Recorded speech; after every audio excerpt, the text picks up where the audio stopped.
সারা বিশ্বময় ইতিমধ্যে একটা বিষয় নিয়ে আলোড়ন সৃষ্টি হয়েছিল। সারা বাংলার মানুষ, যার হৃদয়ে আছে সে কেঁদেছিল, যার বিবেক আছে সে হাহাকার করেছিল।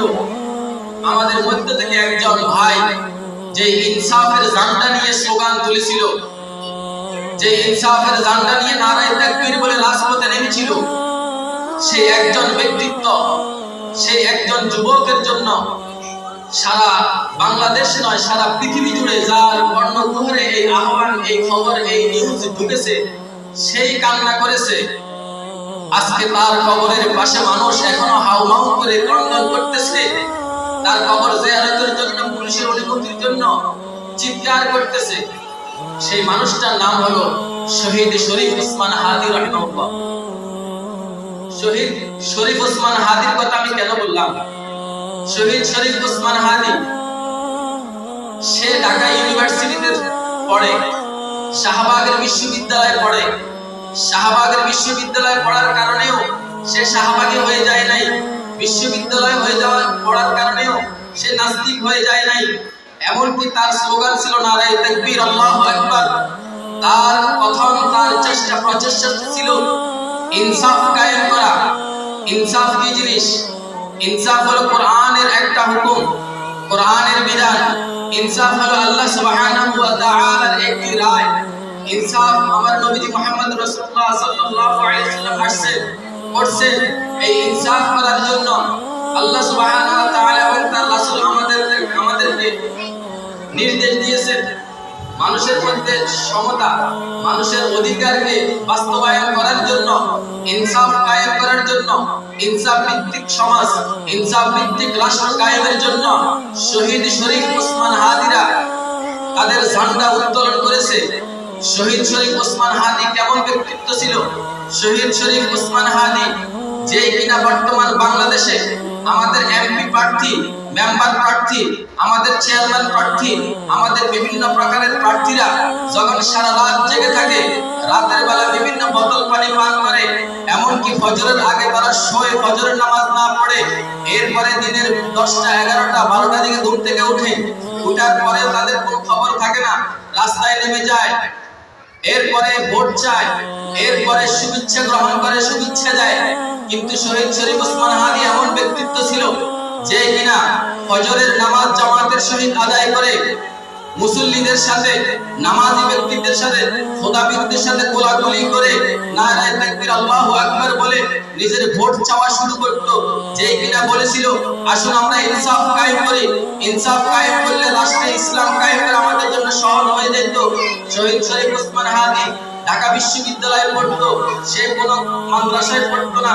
এরপরে শহীদ শরীফ ওসমান হাদি রমজানে যখন বাড়িতে যাইতো, রমজানে যোহরের নামাজ পড়তো, নামাজ পড়ার পরে মুসল্লিয়ানে গ্রামকে নিয়ে কোরআন মশকে লেগে যাইতো, সূরা মশকে লেগে যাইতো, সূরা ফাতিহা মশক করাইতো, সবাইকে শিখাইতো। এই শহীদ শরীফ ওসমান হাদি ঢাকা বিশ্ববিদ্যালয়ে পড়ে, এরপরে কোরআনের ধারক বাহক, এরপরে নবীজির সুন্নাহের কথা বলতো, এরপরেও নারায়ে তাকবীর, আল্লাহু আকবার স্লোগান দিত, এরপরে ইনসাফের কথা বলতো, এরপরে আলেম ওলামাকে ভালোবাসতো। এর একমাত্র কারণ হলো শহীদ শরীফ ওসমান হাদি ছোট্টবেলায় জীবদ্দশায় তার পিতা শহীদ শরীফ ওসমান হাদিকে মাদ্রাসায় পড়াইছিল, কোরআন শিখাইছিল, কোরআনের ইলম, হাদিসের ইলম শহীদ শরীফ ওসমান হাদির সিনার মধ্যে ঢুকিয়েছিল। যার কারণে শহীদ শরীফ ওসমান হাদি ঢাকা বিশ্ববিদ্যালয়ে পড়া সত্ত্বেও, একজন জেনারেল শিক্ষিত হওয়া সত্ত্বেও আল্লাহ তাআলা তাকে এমন ইলম দিয়েছেন, এমন জজবা দিয়েছেন যে সে নারায়ে তাকবীর, আল্লাহু আকবার বলতে কুণ্ঠাবোধ করত না, সে ইনসাফের কথা বলতে কুণ্ঠাবোধ করত না, হকের পক্ষে কথা বলতে কুণ্ঠাবোধ করত না, জালেমের বিরুদ্ধে কথা বলতে কুণ্ঠাবোধ করত না, ভারতের আধিপত্যের বিরুদ্ধে কথা বলতে কুণ্ঠাবোধ করত না। এর একমাত্র কারণ হলো আল্লাহ সুবহানাহু ওয়া তাআলা ছোট্টবেলায় শহীদ শরীফ ওসমান হাদিদের সিনার মধ্যে কোরআনের ইলম, রাসূলের সুন্নাহের ইলমগুলো ঢুকিয়ে দিয়েছে। শহীদ শরীফ ওসমান হাদির জানাজার মধ্যে লক্ষ লক্ষ মানুষ হয়েছে। কারো জানাজার মধ্যে লক্ষ লক্ষ মানুষ হওয়া এটা কোনো জান্নাতি হয়ে যাওয়ার আলামত নয়। সাউথ আফ্রিকার নেলসন ম্যান্ডেলা বর্তমান গণতন্ত্রপন্থী রাজনীতিবিদদের যে একটা আইডল, সাউথ আফ্রিকার নেলসন ম্যান্ডেলা, সে যখন মারা গেছিল 15-20 দিন যাবত তার এই দেহকে বিভিন্ন স্টেডিয়ামে রাখা হয়েছে। সারা বিশ্বের মানুষ, লক্ষ লক্ষ মানুষ, বিভিন্ন দেশের প্রেসিডেন্ট, প্রধানমন্ত্রী, মন্ত্রী, সচিবেরা, বিভিন্ন রাজনীতিবিদরা তাকে দেখেছে। তাহলে একজন নেলসন ম্যান্ডেলার জানাজার মধ্যে কোটি কোটি মানুষ পেয়েছে। তাদেরটা জানাজা নয়, আমাদের ভাষায় আমরা বলি জানাজা, তাদেরটা জানাজা নয়, তাদেরটা বলা হয় শেষ কীর্তন অথবা শেষ বিদায়ের সময় তার জন্য একটু ক্ষমা প্রার্থনা করা। ওখানে লক্ষ লক্ষ মানুষ হয়েছে। নেলসন ম্যান্ডেলা রাজনীতিবিদদের একটা আইডল ছিল। এরপরে কি সে জান্নাতে যাবে? যাবে না, কারণ তার ঈমান নাই, জান্নাতে যাওয়ার জন্য প্রথম শর্ত তার মধ্যে নাই। এরপরে লক্ষ লক্ষ মানুষ হয়েছে। আমাদের বাংলাদেশে অনেক মানুষ আছে গণতন্ত্রপন্থী রাজনীতিবিদ, যারা কোরআনকে প্রতিষ্ঠিত করতে চায় না, শরিয়া আইন মানে না, শরিয়া আইন কার্যকর করতে চায় না, আলেম ওলামাদেরকে মৌলবাদী বলে গালি দেয়। এদের জানাজার মধ্যে লক্ষ লক্ষ মানুষ হয়। তো লক্ষ লক্ষ মানুষ হওয়া কি একটা মানুষ জান্নাতে যাওয়ার আলামত? না।